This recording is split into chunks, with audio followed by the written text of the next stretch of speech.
Hello everyone, I am Mamta Goyal. As you know, these days we are discussing about microeconomics class 11 term 1 in which we have already discussed few topics in this series. I'll share the link in the description. So today we are going to discuss about elasticity of demand part 2. Part 1 में हमने क्या पढ़ा है? What is elasticity of demand? Elasticity of demand क्या होता है, उसके types कितने होते हैं और हमारी क्लास में क्या है, हमारे कोर्स में क्या है, प्राइस इलास्टिसिटी ऑफ डिमांड। हमने वहां पर मेजर करना बताया था कि प्राइस इलास्टिसिटी ऑफ डिमांड को कैसे हम फाइंड आउट करते हैं। आज हम क्या पढ़ेंगे? Elasticity of demand part 2। इसमें कौन कौन से टॉपिक है? Degree of elasticity of demand and factor affecting price elasticity of demand. Degree of elasticity of demand और factor affecting price elasticity of demand. Degree of elasticity of demand, सबसे पहले इसमें क्या होते हैं? 5 टाइप्स होते हैं। Degree of elasticity of demand को मेजर करने के 5 टाइप्स होते हैं। कैसे? मतलब किस तरह, कितनी डिग्रीज होती हैं? 5। एक होती है हमारी ED equal to 0, ED less than 1, ED equal 1, ED greater 1 and ED equal infinite, यानी परफेक्टली इनइलास्टिक। जिस डिमांड को हम क्या बोलते हैं? ईडी इक्वल टू 0, यानी कितना भी प्राइस में चेंज आ जाए, 10% का चेंज आने पर जो हमारी डिमांड होती है वो 0% ही रहती है। Mean ED equal to 0। Less elasticity of demand, ED less than 1, यानी हमारे यदि प्राइस में 10% का इंक्रीज होता है या डिक्रीज होता है प्राइस में, तो डिमांड हमारी 10 से कम, 5%, 6%, 8%, कुछ भी 10 से कम हमारे डिमांड में चेंज आएगा। यहाँ कितना आया हमारा? 0.5। ये क्या है? Less than 1। तो हमारा ईडी क्या आया? 0.5। ये क्या कहलाएगा? Less elastic demand, ED less than 1। Unitary elasticity of demand, इसमें क्या होता है? प्राइस में जितना चेंज आता है, जितना परसेंट चेंज हमारे प्राइस में आता है, उतना ही परसेंट चेंज हमारी क्या होता है? डिमांड में आता है। तो क्या बन जाती है हमारी? ईडी इक्वल टू 1, यानी जो हमारी इलास्टिसिटी ऑफ डिमांड होती है वो यूनिटरी होती है। हाईली इलास्टिसिटी ऑफ डिमांड, यानी ED greater 1। Elasticity of demand क्या होगी हमारी? ग्रेटर होगी। क्या होगी? ग्रेटर 1 से। कैसे? जब हमारा प्राइस क्या होगा? 10%, 10% इंक्रीज होगा तो डिमांड हमारी डिक्रीज होगी कितनी? 20%, 20, 25, 15, कुछ भी 10 से मोर देन 10। तो क्या होगी हमारी यहाँ पे? 2, ED more than 1, 2 more than 1, ED more than 1। Perfectly elastic demand, ED equal to infinite, ED equal to infinite, यानी प्राइस में कोई भी चेंज ना आने पर भी हमारी डिमांड में बहुत ज्यादा चेंज आना, जीरो हो जाना या बहुत ज्यादा हो जाना, 100, 200, 300, कितना भी। सबसे पहले लेते हैं हम perfectly inelastic demand. Perfectly inelastic demand क्या होता है? ED equal to 0। मीन क्या होता है? प्राइस में 10% का चेंज आने पर हमारी डिमांड में कोई भी चेंज नहीं होता है, वो क्या कहलाती है? ED equal to 0। Clear? When there is no change in the demand with a change in the price, then मतलब हमारे प्राइस में कोई भी चेंज, कितना भी चेंज आने पर, प्राइस के चेंज होने पर हमारे डिमांड में कोई भी चेंज नहीं आता है। No change in the demand. Clear? Then demand for the such a commodity is said perfectly inelastic. In such situation ED is equal to 0। ED क्या रहती है हमारी? 0, क्योंकि हमारी डिमांड में कोई भी चेंज नहीं है। And the demand curve DD is vertical straight line, vertical straight line, ये हमारी स्ट्रेट लाइन है पैरेलल टू वाई एक्सिस, जो वाई एक्सिस के पैरेलल होगी। इसके डिमांड शेड्यूल देखते हैं। परफेक्टली इलास्टिक डिमांड का ये क्या हुआ? हमारा प्राइस 10 था, कभी भी हमारी डिमांड क्या थी? 100 यूनिट्स की डिमांड थी। हमारा प्राइस इंक्रीज होकर 20 हो जाता है तो हमारी डिमांड क्या होती है? एज इट कांस्टेंट रहती है, कभी भी हमारी 100 यूनिट्स की डिमांड होती है। और 30 प्राइस होने पर हमारी डिमांड कभी भी 100 यूनिट्स की रहती है। जैसे ये हमारा ओ एक्सिस है, ये हमारा ओ वाई एक्सिस है। ओ वाई पर हमने प्राइस लिया है और ओ एक्स पर हमने क्या लिया? क्वांटिटी डिमांड है। क्लियर? ये 10 प्राइस हमारे 10, 20 एंड 30 और units 50, 100 and 150। 10, 20 rupees and 30 rupees. Units कितने हुए हमारे? 50, 100 एंड 150। हमारे प्राइस कितने थे, सपोज हमारे प्राइस 20 रुपीज थी, कितने थे 20 रुपीज, तो हमारी डिमांड कितनी थी 100 यूनिट्स की डिमांड। क्लियर। हमारा प्राइस डिक्रीज हुआ, डिक्रीज होने पर 10 रुपीज हुई, तो हमारी डिमांड क्या रही 100 यूनिट्स की रही। डिमांड में कोई भी चेंज नहीं आया, प्राइस के डिक्रीज होने पर भी हमारे डिमांड में कोई भी चेंज नहीं आया। और यदि हमारा प्राइस इंक्रीज हो जाता है तो हमारा जो डिमांड होती है, तभी भी हमारी डिमांड कितनी रहती है 100 यूनिट्स की रहती है। तो हो गया हमारा ये D vertical straight line, vertical straight line होगी और वाई एक्सिस के पैरेलल होगी, ये हो गया वाई एक्सिस के पैरेलल। ठीक है, ये क्या है हमारा डी डिमांड का। यहाँ पर हमारी ईडी क्या है, ईडी इक्वल टू 0, यानी प्राइस में इंक्रीज और डिक्रीज होने पर भी हमारी इलास्टिसिटी ऑफ डिमांड में कोई भी चेंज नहीं आया, डिमांड में हमारी कोई भी चेंज नहीं आया, इलास्टिसिटी ऑफ डिमांड हमारी क्या रही है 0। दूसरा क्या हुआ, लेस इलास्टिसिटी ऑफ डिमांड, यानी ईडी लेस देन 1, यानी जितना प्राइस में हमारा चेंज आया उसके रेशो में डिमांड में कम चेंज आया। 10% का इंक्रीमेंट या डिक्रीमेंट हुआ तो हमारे जो डिमांड हुई है उसमें 5% का, 5, 6, 7 कुछ भी ले सकते हैं, 5% का चेंज आना, दैट इज फॉर, ये देखो 0.5 आ गया, लेस देन 1 है ये, तो ED less than 1 mean price के कंपेयर में डिमांड में कम चेंज आना।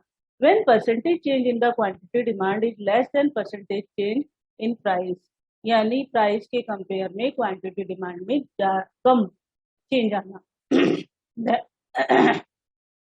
then demand for such a commodity is set less elastic demand, यानी प्राइस के कंपेयर में जब हमारी डिमांड में कम चेंज आता है तो उसको क्या बोलते हैं लेस इलास्टिक डिमांड।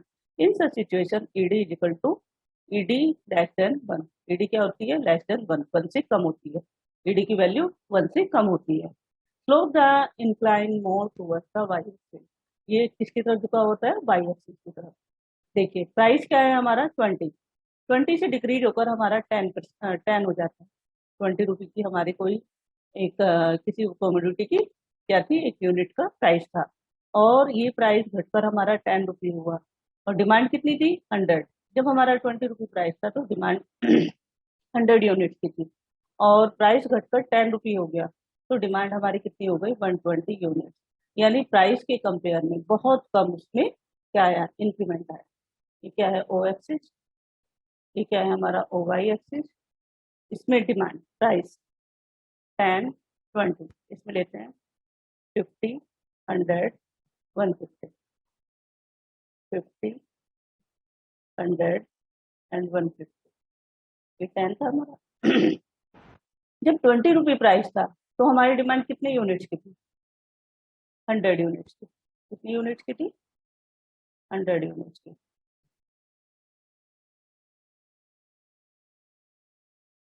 ये आ गए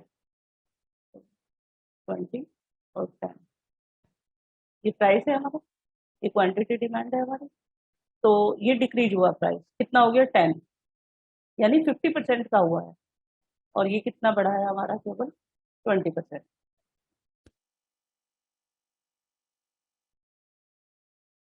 clear.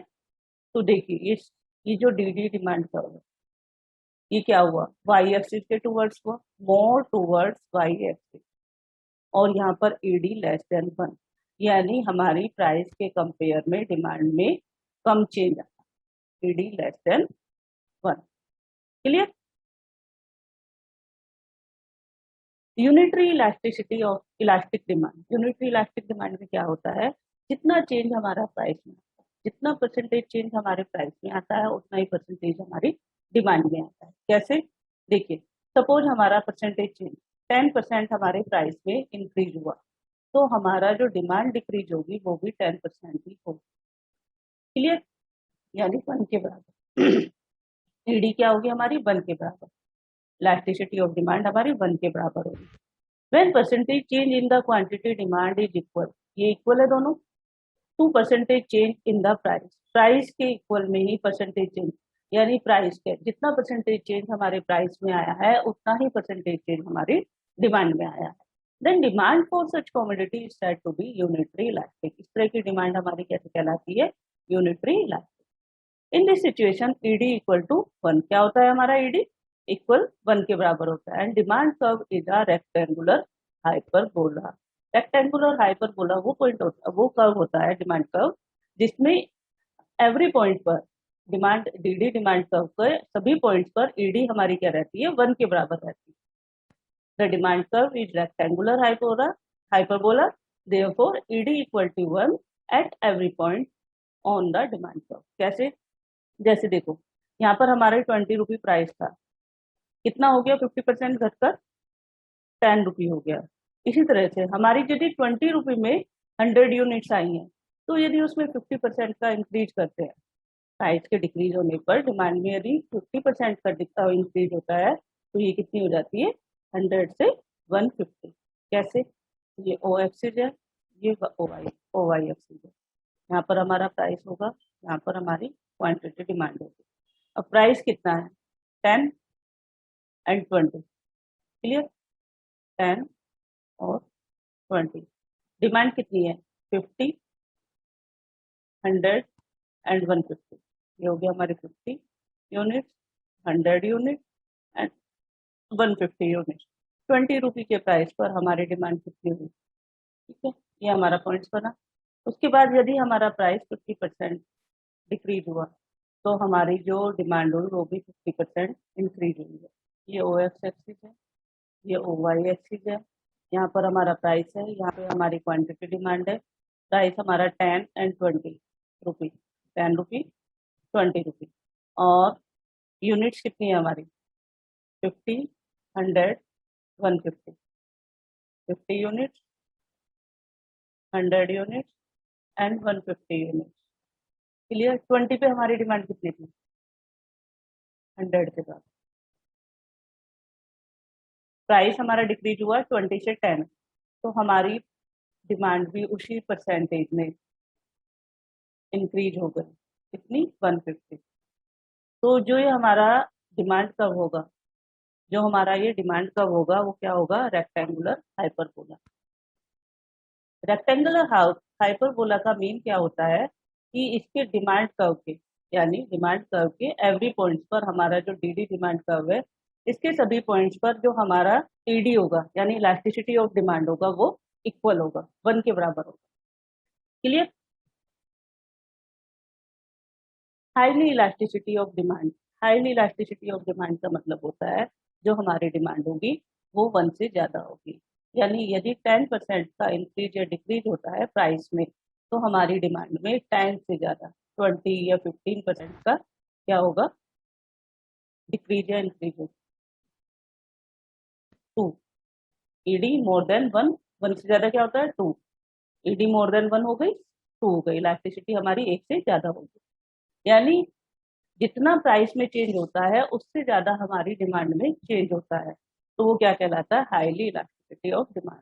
When percentage change in the quantity demand is more than percentage change in the price, percentage change price के परसेंटेज चेंज होने से ज्यादा किसमें चेंज आता है डिमांड में, क्वांटिटी की डिमांड में चेंज आता है, that is called the highly elasticity of demand. Then demanded for such a commodity is the highly elastic.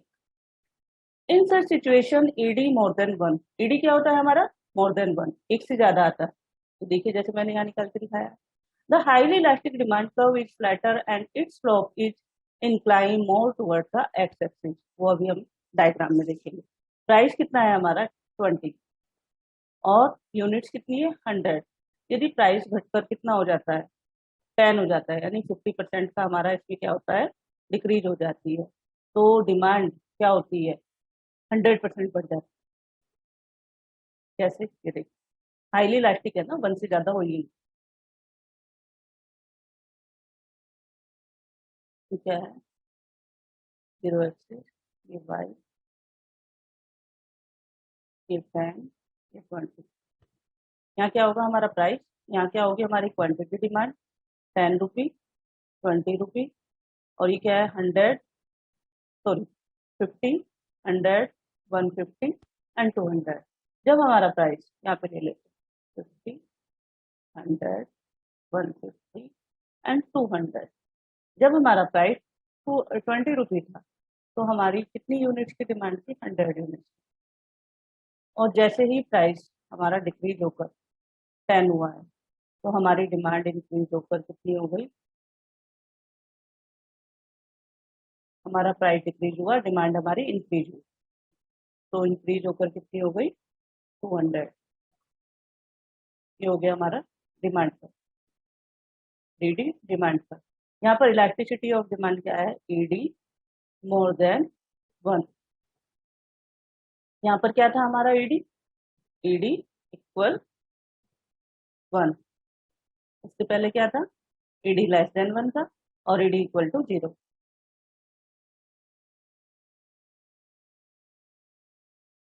Clear है। Perfectly elastic demand, perfectly elastic demand यानी ईडी इनफाइनाइट, यानी हमारे यहाँ पर प्राइस में 0 चेंजेस, 0% चेंज आया और उसमें 20-30% चेंज आ जाना या इससे ज्यादा आ जाना, तो ये क्या कहलाता है, infinite. Perfectly elastic demand ED equal to infinite. When there is an infinite demand at a particular price, किसी particular price पर हमारी demand infinite हो जाती है, ये जीरो हो जाती है, become zero with a slight rise in the price. Price में हल्का सा चेंज होने पर भी, बढ़ जाने पर भी हमारी डिमांड क्या हो जाती है, जीरो भी हो जाती है और इनफाइनाइट भी हो जाती है। Then demand for such a commodity is said to be the perfectly elastic, यानी प्राइस में चेंज होने पर या बिना मतलब हल्का सा माइन्यूट सा चेंज होने पर, ये बिल्कुल भी चेंज ना होने पर हमारी डिमांड का बहुत ज्यादा बढ़ जाना या घट जाना, ये क्या कहलाता है, perfectly elastic. In such situation ED क्या होती है हमारी, infinite. And demand curve DD is horizontal straight line, horizontal straight line parallel to X axis, यानी एक्स एक्सिस के ऐसे। जो परफेक्टली इनइलास्टिक होती थी वो वर्टिकल होती थी और जो परफेक्टली इलास्टिक होती है वो हॉरिजॉन्टल होती है। कैसे, ये वाई एक्सिस है, यहाँ पर हमारा प्राइस हो गया 20, ले लिया हमने 20, क्या है ये हमारा प्राइस, क्वांटिटी डिमांड, प्राइस हमारा 20 है और डिमांड 100, 200 एंड 300। जब हमारा प्राइस 20 रुपये था तो हमारी जो ये आई, ये कितनी आई, 100 यूनिट। प्राइस में कोई चेंज नहीं, हमारी डिमांड बढ़कर क्या हो गई, 100 यूनिट। फिर भी प्राइस में 20 ही रुपये है, हमारी डिमांड कितनी हो गई, 300 यूनिट। कितनी हो गई, 300 यूनिट। यानी प्राइस में बिना चेंज के ही हमारी डिमांड का बहुत ज्यादा बढ़ जाना या घट जाना, that is called the perfectly elastic demand. Note, अब क्या देखते हैं, ये नोट,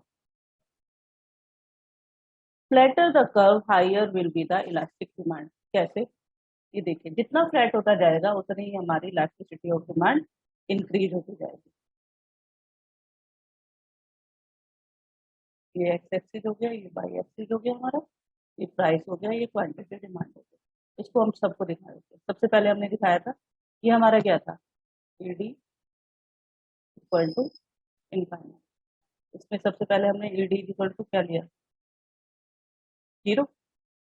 फिर ईडी लिया हमने इनफाइनाइट, पहले ये बना देते हैं, ईडी इक्वल टू जीरो।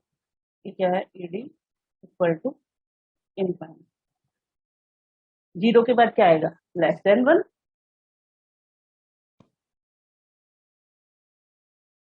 फिर आएगा ED equal to 1, ED more than, ये क्या है, ED less than 1, ED equal to 1, ED more than 1। ये सभी इलास्टिसिटी ऑफ डिमांड होगी। उसने बोला है कि flatter the curve higher will be the, जितना फ्लैट होकर ऊपर चला जाएगा, flatter the curve will be the elasticity of demand हमारी इंक्रीज होती चल जाएगी। जीरो, जीरो से क्या आया, लेस देन 1, फिर इक्वल 1, फिर मोर देन 1 और फिर क्या होती है हमारी demand, elasticity of demand infinite हो जाती है। अब आता है factor affecting price elasticity of demand. अब तक हमने क्या पढ़ा था कि जो हमारी प्राइस इलास्टिसिटी ऑफ डिमांड है, कितनी कौन कौन सी डिग्रियां हैं और किस किस तरह से उन पर इफेक्ट पड़ता है। अब हमें उन चीजों को देखना है कि प्राइस इलास्टिसिटी ऑफ डिमांड पर हमारा किन फैक्टर्स का, कौन कौन से फैक्टर है जो इफेक्ट डालते हैं हमारी प्राइस इलास्टिसिटी ऑफ डिमांड पर। सबसे पहले क्या है, nature of the commodity, availability of the substitute, income level, level of price, postponement of the consumption, number of uses, share in total expenditure, time period and habits। सबसे पहले क्या है हमारा nature of the commodity. Nature of the commodity क्या होता है, यानी हमारी वो जो डिमांड है, जो हमारी जो कमोडिटी हम यूज कर रहे हैं उसका नेचर कैसा है। नेचर मीन कि वो हमारी जरूरी है, कि हमें मतलब उसके बिना हमारा काम नहीं चलता है, नेसेसिटी है या कंफर्ट है, मतलब उस वस्तु से हमें ऐसा है कि काम कभी चला भी सकते हैं नहीं भी, लेकिन वो आरामदायक है। तीसरा होता है लग्जरी, यानी शान शौकत के लिए जो हम चीजें यूज करते हैं। यानी the elasticity of demand of a commodity influenced by its nature। इसके नेचर से जो इलास्टिसिटी ऑफ डिमांड होती है कमोडिटी की, इसके नेचर से हमारी इन्फ्लुएंस होती है। कमोडिटी फॉर अ पर्सन में बी या नेसेसिटी, ये आवश्यक भी हो सकती है, नेसेसिटी भी हो सकती है, कंफर्ट भी हो सकती है और लग्जरी भी। यानी इसका नेचर, जो कमोडिटी का नेचर है वो तीन प्रकार से बताया है, नेसेसिटी, कंफर्ट और लग्जरी। इन तीनों जो ये तीनों कमोडिटी है, इन तीनों का इफेक्ट हमारी जो इलास्टिसिटी ऑफ डिमांड पर अलग अलग पड़ता है। कैसे, जब हमारी demand when commodity is necessity, जब हमारी इलास्टिसिटी मतलब हमारी जो कमोडिटी होती है वो क्या होती है, आवश्यक होती है। लाइक मेडिसिन हो गया, मेडिसिन के बिना नहीं रह सकते। यदि किसी को प्रॉब्लम होती है, कोई डिजीज होती है, तो उसकी जो यदि उसकी मेडिसिन नहीं लेंगे तो वो सर्वाइव नहीं कर पाएगा। फूड ग्रेन्स, उसके बिना भी हम सर्वाइव नहीं कर सकते। Vegetable, its demand is generally inelastic as it's required for the human survival।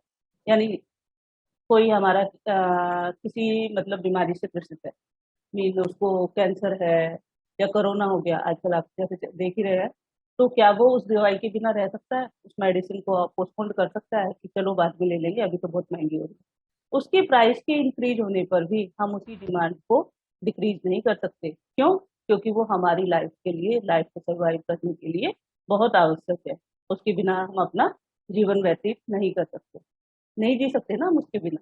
तो वो क्या होगी, इन इलास्टिक, यानी प्राइस के चेंज होने पर भी उसकी डिमांड में कोई भी चेंज नहीं आएगा। क्यों? क्योंकि वो हमारी लाइफ के लिए बहुत आवश्यक है। Given when commodity is necessity like medicine, food grains, vegetable, its demand is generally inelastic। यानी उसकी डिमांड में कोई भी चेंज नहीं आएगा इसके प्राइस के बढ़ने पर भी, as it's required for human survival, क्योंकि ये ह्यूमन सर्वाइवल के लिए बहुत आवश्यक है। अब कमोडिटी आती है कंफर्ट। जब हमारी कमोडिटी कंफर्ट के लिए होती है, फोन हो गया, फैन हो गया, रेफ्रिजरेटर हो गया, वॉशिंग मशीन होगी, मिक्सी होगी, कोई भी मिक्सर, कोई भी चीज हो गई, तो वो हम किस लिए यूज करते हैं, अपने कंफर्ट के लिए। तो कंफर्ट के लिए करते हैं तो इसका मतलब ये है, यदि उसका प्राइस बढ़ जाएगा तो हम उसकी डिमांड को कम कर सकते हैं।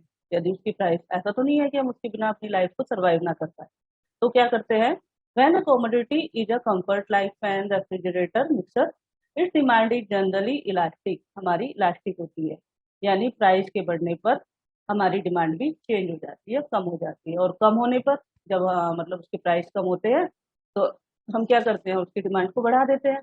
तो क्या हुआ, इसकी डिमांड हुई ना इलास्टिक, यानी प्राइस के बढ़ने पर हम इसकी डिमांड कम कर देते हैं, किसकी, कंफर्ट कमोडिटी की। और प्राइस के डिक्रीज होने पर क्या करते हैं, हम इसकी डिमांड को इंक्रीज करते हैं।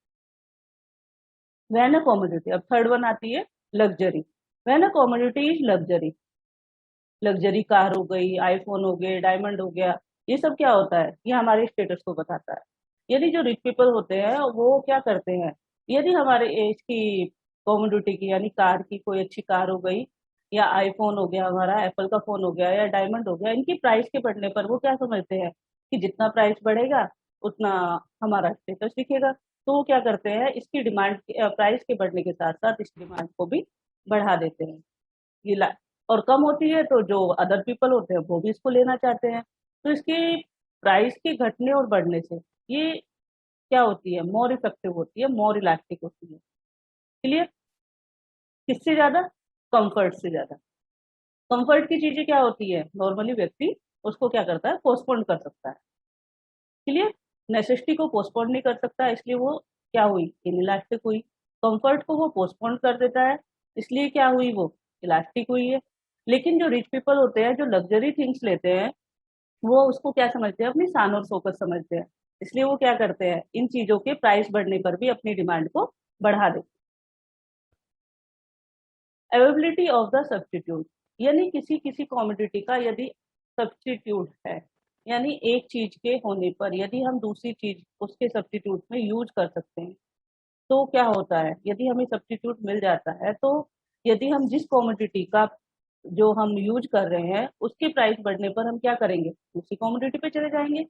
Demand for a commodity with large number of the substitute will be the more elastic, यानी किसी भी कॉमोडिटी का यदि सब्स्टिट्यूट ज्यादा होंगे, जैसे हमारी ये पेप्सी है, पेप्सी में क्या होगा, 3-4 सब्स्टिट्यूट ले लेते हैं, कोक है, लिम्का है, और पेप्सी का सब्स्टिट्यूट और क्या ले लो, ड्यू ले लो, या फ्रूटी माजा, कुछ भी ले लें आप। यदि पेप्सी का प्राइस बढ़ जाता है तो हम क्या करेंगे, इनकी डिमांड बढ़ा देंगे, इसके जो सब्स्टिट्यूट होंगे, तो मोर इलास्टिक हुई ना, क्या होगा, इसकी डिमांड एकदम घट जाएगी ना।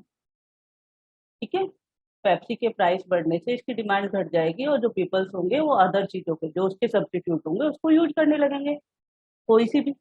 तो demand for a commodity with large number of the substitute, जिस भी कमोडिटी के बहुत सारे सब्स्टिट्यूट होंगे, जितने ज्यादा सब्स्टिट्यूट होंगे उतनी ही जो उसकी वो जो डिमांड होगी वो क्या होगी, इलास्टिक होगी, उतनी ही वो चेंज होगी। The reason of that even a small rise in its price will induce the buyers go for the substitute, यानी उसके प्राइस में, पेप्सी के प्राइस में हल्का सा भी चेंज होने पर, हल्का सा भी इंक्रीज होने पर उसके जो कंज्यूमर्स होते हैं वो उसके सब्स्टिट्यूट की तरफ चले जाएंगे। एग्जाम्पल क्या है, a rise in the price of the Pepsi, Pepsi के प्राइस बढ़ने पर encourage buyer to buy Coke and vice versa, यानी वो क्या करते हैं, वो क्या करते हैं, कोक को खरीदना शुरू कर देते हैं, पेप्सी की डिमांड कम कर देते हैं और कोक की डिमांड बढ़ा देते हैं। तो इसमें दो पॉइंट याद रख सकते हैं आप, मोर सब्स्टिट्यूट मोर इलास्टिक, जितने ज्यादा सब्स्टिट्यूट होंगे वो डिमांड उतनी ही इलास्टिक होगी। चेंज होकर क्या होगा, पेप्सी के बहुत सारे सब्स्टिट्यूट है, तो पेप्सी को चेंज करके जैसे ही पेप्सी के प्राइस बढ़ेंगे तो वो क्या करेंगे, दूसरे उसके सब्स्टिट्यूट लेने लगेंगे। और फ्यू और नो सब्स्टिट्यूट, यदि किसी चीज का कोई भी सब्स्टिट्यूट नहीं है या बहुत कम सब्स्टिट्यूट है तो वो क्या होगी, लेस इलास्टिक। जैसे सोल्ट हो गया, सोल्ट की जगह हम क्या यूज कर सकते हैं, कुछ भी नहीं, सोल्ट यूज करना पड़ेगा, तो क्या होगा, सोल्ट में क्या होगा, लेस इलास्टिक, यानी सोल्ट के जो प्राइस बढ़े या घटे, खरीदना तो हमें सोल्ट ही है उसका, क्योंकि उसका कोई भी सब्स्टिट्यूट नहीं है। अब आता है income level, higher income level, और हायर इनकम होगी, एक लोअर इनकम होगी। हायर इनकम, यदि किसी व्यक्ति की बहुत ज्यादा इनकम है, हायर इनकम में आप ले लो 50,000 रुपीज सपोज, तो यदि किसी वस्तु, यदि किसी कमोडिटी के प्राइस में इंक्रीज हो जाता है, मीन ये ले लो फ्लोर आटा, उसका बैग आपका 400 का है,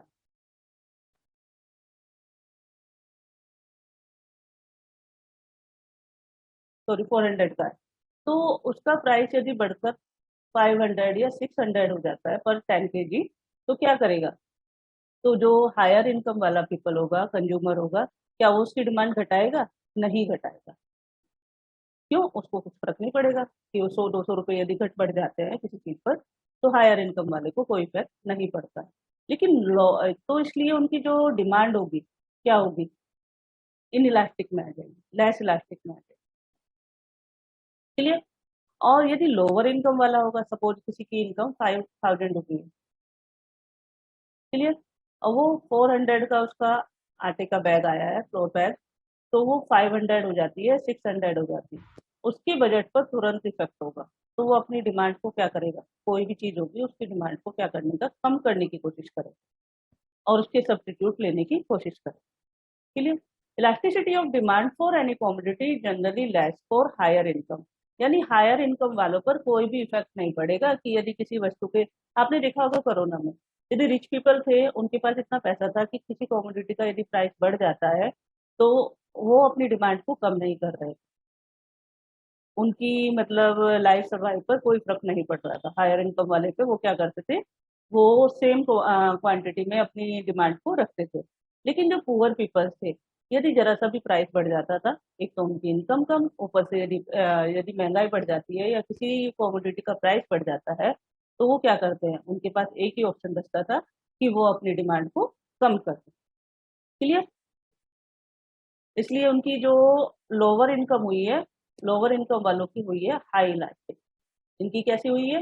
हायर इनकम की जो डिमांड हुई है लेस इलास्टिक, यानी कॉमोडिटी के प्राइस के बढ़ने या घटने से उनकी डिमांड पर ज्यादा फर्क नहीं पड़ता है। लेकिन लोअर इनकम वाले की जो, यदि उनको कॉमोडिटी के प्राइस में इंक्रीज या डिक्रीज होता है तो हाईली इलास्टिक हो जाता है वो, यानी थोड़ा सा भी प्राइस बढ़ने पर उनकी डिमांड क्या होती है? डिक्रीज हो जाती है। Level of price, level of price क्या हो गया? जैसे level of price also effect the price elasticity of demand. कैसे? जैसे कि एक वस्तु है आपकी लैपटॉप, सपोज लैपटॉप हो गया, या फुल्ली ऑटोमेटिक वॉशिंग मशीन होगी, वो आपकी क्या है, 50,000 रुपए की है। क्लियर? और उसका प्राइस डिक्रीज होकर आपका 40,000 हो जाता है या 35,000 हो जाता है,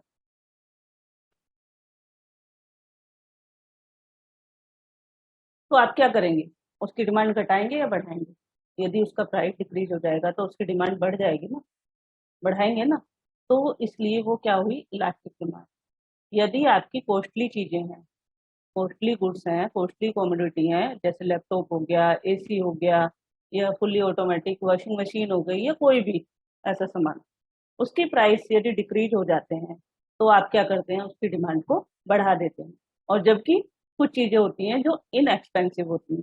क्या होती है? इनएक्सपेंसिव गुड, जैसे नीडल हो गई, मैच बॉक्स हो गया, सोल्ट हो गया, या कोई भी छोटी चीजें हो गई जिस जो ज्यादा महंगी नहीं होती, कम होती है, जिसकी मतलब जो प्राइस होते हैं बहुत कम होते हैं। यानी आपके यदि मैच बॉक्स हो गया, नीडल हो गया, उसके प्राइस सपोज 5 रुपए हैं पर यूनिट का, उसका 6 हो गया, 7 हो गया, 10 रुपये पर यूनिट भी हो गया, 10 रुपये पर यूनिट भी हो जाता है, तो क्या आप उसकी डिमांड घटा देंगे? नहीं घटाएंगे, एज इट इज रहेगी। तो क्या होता है, जो कॉस्टली गुड्स होते हैं उसके प्राइस के घटने या बढ़ने पर जो हमारी डिमांड होती है वो इलास्टिक होती है। और क्या होता है, जो इनएक्सपेंसिव गुड्स होते हैं, जैसे नीडल हो गया, मैच बॉक्स हो गया, उसमें हमारी डिमांड इन इलास्टिक होती है। यानी उसके मतलब इनएक्सपेंसिव गुड्स के प्राइस के घटने या बढ़ने से उसकी डिमांड पर कोई प्रभाव नहीं पड़ता है। ये हो गया level of price. Level of price also effect the price elasticity of demand. Costly goods like laptop, AC have elastic demand. Costly goods क्या रखते हैं? इलास्टिक डिमांड, क्योंकि उसके प्राइस के घटने या बढ़ने से उसके डिमांड पर बहुत ज्यादा फर्क पड़ता है। However demand for the inexpensive goods, और जो डिमांड इनएक्सपेंसिव होती है, यानी किस गुड्स की, नीडल हो गई, मैच बॉक्स हो गई, या कम प्राइस वाली जो वस्तुएं होती हैं, कम प्राइस वाली जो वस्तुएं होती हैं, उनकी डिमांड पर कोई इफेक्ट नहीं पड़ता है। मीन क्या होता है? उसके थोड़े से पैसे के घटने या बढ़ने से उसकी डिमांड पर कोई भी प्रभाव नहीं पड़ता। वो क्या होती है? Inelastic. As the change in the price, उसके प्राइस के चेंज होने पर भी such goods do not change their demand, उसकी उन गुड्स की डिमांड में कोई भी चेंज नहीं आता। पोस्टपोनमेंट ऑफ द कंजम्पशन, यानी commodity like biscuit, cold drink, कोई ऐसे जनरली कोई वस्तु है, यहाँ पर एग्जांपल लिया है बिस्किट्स का, कोल्ड ड्रिंक का, या और भी बहुत सारी चीजें हैं जो हम नॉर्मली क्या कर सकते हैं? पोस्टपोन कर सकते हैं। यदि उसकी मतलब प्राइस बढ़ जाते हैं तो हम उसको पोस्टपोन कर सकते हैं। Commodity like biscuit, cold drink, food demand is not urgent, यानी उसकी डिमांड ऐसी नहीं है कि अर्जेंट है, उसके बिना हम लाइफ सर्वाइव नहीं कर सकते। कुछ ऐसी चीजें होती हैं कि जिसको हम प्राइस के बढ़ने पर पोस्टपोन कर सकते हैं। वो क्या कहलाएगी? Highly elastic demand. वो क्या कहलाएगी? Highly elastic demand. यानी commodity like biscuit, cold drink, food demand is not urgent, ऐसी कुछ वस्तुएं जिसकी डिमांड बहुत ज्यादा अर्जेंट नहीं होती है, वो क्या कहती है? हाईली इलास्टिक डिमांड कहलाती है। क्यों? क्योंकि कंज्यूमर क्या करता है, उसके प्राइस के इंक्रीज होने पर उसकी डिमांड को डिक्रीज कर देता है। जरा सा प्राइस बढ़ेगा, लगता है वो हमारी ज्यादा आवश्यक नहीं है, तो वो क्या करता है? उसको डिक्रीज कर देता है। उसको पोस्टपोन किया जा सकता है in case and increase in their price. However commodity with urgent demand, और कुछ कॉमोडिटी कैसी होती है, कुछ तो ऐसी होती है जिनकी हम डिमांड को क्या कर सकते हैं? पोस्टपोन कर सकते हैं। लेकिन कुछ कॉमोडिटी हमारी लाइफ में ऐसी भी होती हैं जिनको हम पोस्टपोन नहीं कर सकते हैं, जैसे मेडिसिन। वो कैसी होगी? मेडिसिन की जो डिमांड होगी वो इनइलास्टिक होगी, क्यों? क्या मेडिसिन के बिना हम सर्वाइव कर सकते हैं? यदि हम डेली बेसिस पे कोई मेडिसिन लेते हैं, कोई प्रॉब्लम होती है घर में किसी को भी, तो क्या वो उसको पोस्टपोन कर सकता है? उसके प्राइस के इंक्रीज होने पर भी, मेडिसिन के प्राइस इंक्रीज होने पर भी उसकी डिमांड क्या रहती है? इनइलास्टिक। यानी प्राइस के इंक्रीज होने पर भी डिमांड में कोई इफेक्ट नहीं पड़ता। ठीक है।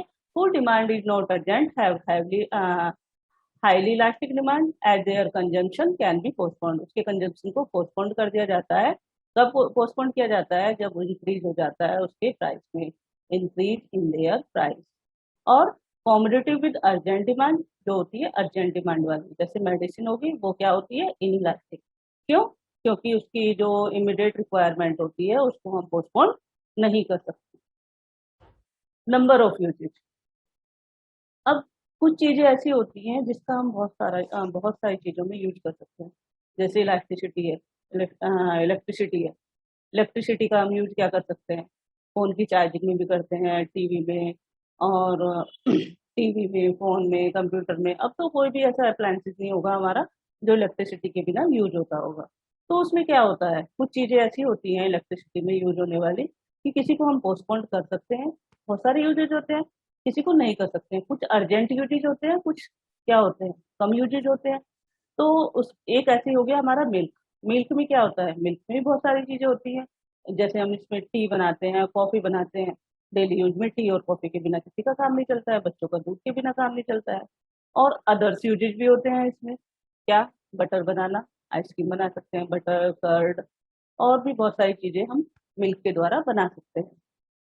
तो यदि प्राइस कम होगा, मिल्क या इलेक्ट्रिसिटी, मिल्क का ले लेते हैं example.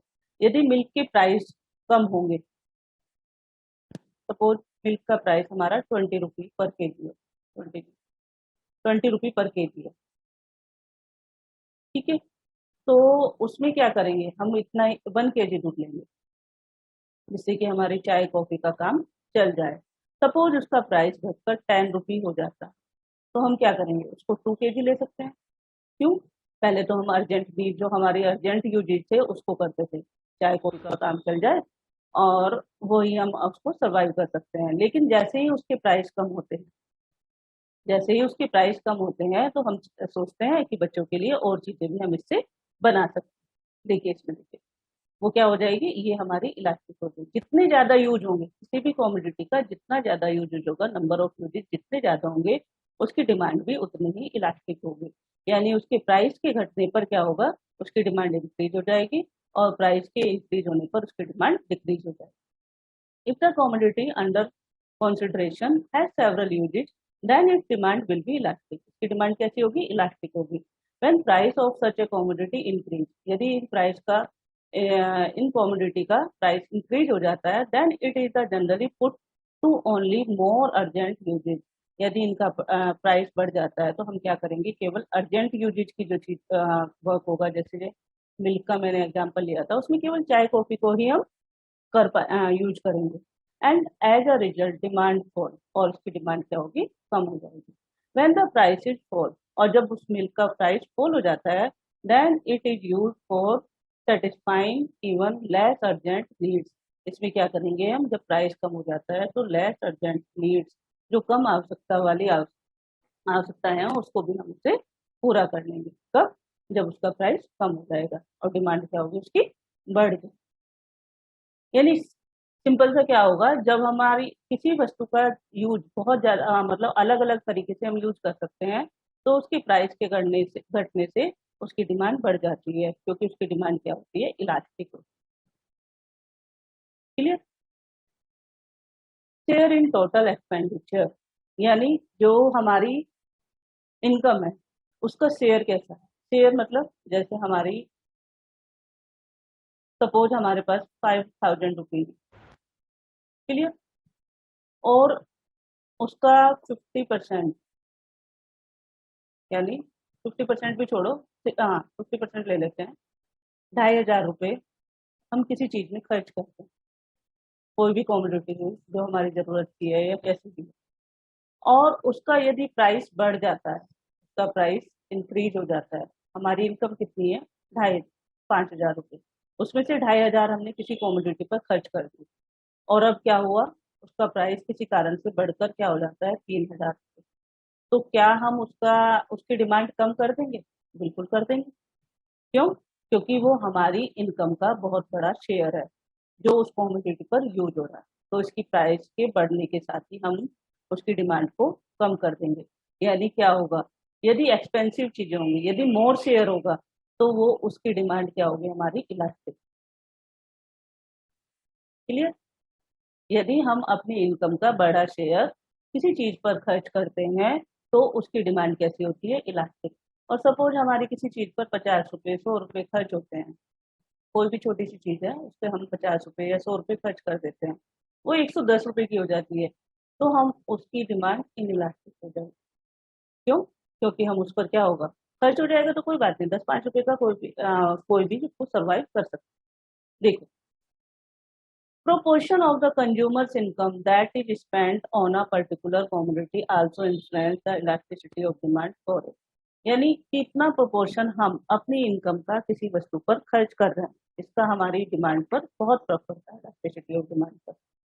Greater the proportion of income spent on the commodity, यदि हम अपनी इनकम का बड़ा हिस्सा, बड़ा प्रोपोर्शन किसी कॉमोडिटी पर खर्च करते हैं, more is elastic of demand, वो क्या होगी? मोर इज इलास्टिक, वो ज्यादा इलास्टिक, इलास्टिसिटी ऑफ डिमांड होगी।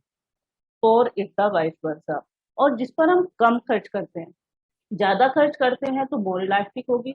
अपनी इनकम का बड़ा शेयर हम किसी वस्तु पर खर्च करते हैं तो वो मोर इलास्टिक होगी, और यदि छोटा शेयर करते हैं तो वो लेस इलास्टिक होगी। डिमांड फॉर गुड्स, जैसे हो गया हमारा demand for goods like salt हो गया, नीडल हो गया, सोप हो गया, मैच बॉक्स हो गया, यदि इस तरह की डिमांड होगी, tend to be the inelastic, ये क्या होगी? इनइलास्टिक। यदि इनका खर्च बढ़ भी जाता है, यदि इनके प्राइस बढ़ भी जाते हैं, इसका शेयर हमारा छोटा होगा, पर हम कम खर्च करेंगे ना एक्सपेंडिचर इस पर शेयर करने का। यही बताया ना, जैसे मैंने 150 रुपए की कोई भी चीज हम यूज करते हैं, यदि उसका प्राइस बढ़ भी जाता है तो उसकी डिमांड कैसी होती है? इनइलास्टिक होती है। Clear? When price of such goods change, consumer continue to purchase almost the same quantity of this good। यदि इन छोटे शेयर वाली हमारी वस्तुओं का, कॉमोडिटी का प्राइस बढ़ता भी है तो उसकी डिमांड में कोई भी चेंज नहीं आता है। Same quantity of these goods, उसकी सेम क्वांटिटी हम यूज करते हैं। और यदि बड़ी शेयर वाली होती है, यानी हमें उस पर ज्यादा खर्च करना होता है, जैसे हमने मिल्क बताया है, स्कूल फी को हम पोस्टपोन नहीं कर सकते हैं, और अदर खर्चे जो भी होते हैं, यदि उसका खर्चा बढ़ जाता है तो हम उसकी डिमांड कम कर देते हैं। However if the proportion of income spend on commodity is larger, यदि लार्जर है तो then the demand for such commodity will be elastic, तब इलास्टिक होगी। यदि कमोडिटी पर स्पेंड करने का प्रोपोर्शन, शेयर ज्यादा होगा तो उसकी मोर इलास्टिक होगी। यदि हम इनकम का छोटा शेयर, छोटा पार्ट हम इनकम का खर्च करते हैं किसी चीज पर, तो वो क्या होगी? इनइलास्टिक। यानी उसके प्राइस के बढ़ने पर भी हम अपनी डिमांड को चेंज नहीं करेंगे, या ना same quantity of those goods. और इसमें क्या होगा? लार्ज शेयर करेंगे, यानी किसी कॉमोडिटी पर लार्ज इनकम का पार्ट हम जो करते हैं, खर्च करते हैं, तो वो क्या होती है? हमारी इलास्टिक हो जाती है।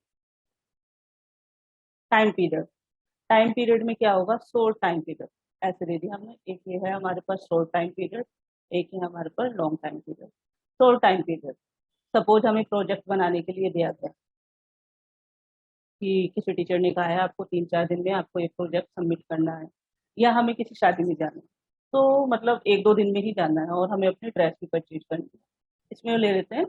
तो उसमें जो हमें चीजें चाहिए, यानी प्रोजेक्ट के लिए क्या चाहिएगा? हमें स्केच स्केच कलर चाहिए है, और क्या पेपर चाहिए है, और जो भी चाहिए, जो भी चीजें की आवश्यकता है, हम मार्केट में जाएंगे और उसका प्राइस देखेंगे। तो यदि आपको उसका प्राइस बढ़ा हुआ भी दिखेगा तो आप उसकी डिमांड कम नहीं करेंगे। क्यों? क्योंकि आपके पास इतना टाइम नहीं है कि आप उसका वेट कर सकें। क्लियर? यानी यदि हमारे पास टाइम कम है, शॉर्ट पीरियड में हमें कोई चीज खरीदनी है, तो हमारी जो डिमांड होगी वो क्या होगी? इनइलास्टिक। क्यों? क्योंकि हम उसमें अपनी डिमांड को चेंज नहीं कर सकते हैं। और यदि हमारे पास बहुत ज्यादा समय है, 1 महीने का, 2 महीने का आपको प्रोजेक्ट बनाना है, आपके पास 2 महीने का समय है, तो आप सोचेंगे कि कुछ समय के बाद यदि स्केच कलर अभी महंगे हुए हैं, कुछ समय के बाद सस्ते भी हो सकते हैं, तो हम इसको कब ले लेंगे, आप उसे पोस्टपोन कर सकते हैं, तो वो क्या हो जाएगी? इलास्टिक। यानी शॉर्ट टाइम पीरियड में हमारी डिमांड क्या होती है, इनइलास्टिक, और लॉन्ग टाइम पीरियड में हमारी डिमांड क्या होती है, इलास्टिक। इलास्टिक क्यों होती है, क्योंकि उस समय में हम अपनी डिमांड को पोस्टपोन कर सकते हैं। Elasticity of demand very directly with the time period. Demand is generally inelastic in the short period. It happens because consumers find it difficult to change their needs. यानी हैबिट्स या needs को change नहीं कर पाएगा वो, क्योंकि जो उसको प्रोजेक्ट जल्दी बना के सबमिट करना है तो वो क्या करेगा, उसकी डिमांड को पोस्टपोन नहीं कर पाएगा in the short period in order to respond to the change in the price of the given commodity. और उस टाइम में जितने भी प्राइस होंगे, चाहे इंक्रीज वाले होंगे या डिक्रीज होंगे, वो अपनी डिमांड को चेंज नहीं करेगा। However, demand is more elastic. More elastic कब होती है, in the long period, as it is comparatively easier to shift to other substitute. वो दूसरा सब्स्टिट्यूट भी ले सकता है कि वो सोच सकता है इसके बदले में मैं क्या यूज करूँ कि मुझे सस्ती पड़े, और इसको पोस्टपोन भी कर सकता है if the price of the given commodity rise. यदि गिवन कमोडिटी के प्राइस क्या होते हैं, राइज हो जाते हैं।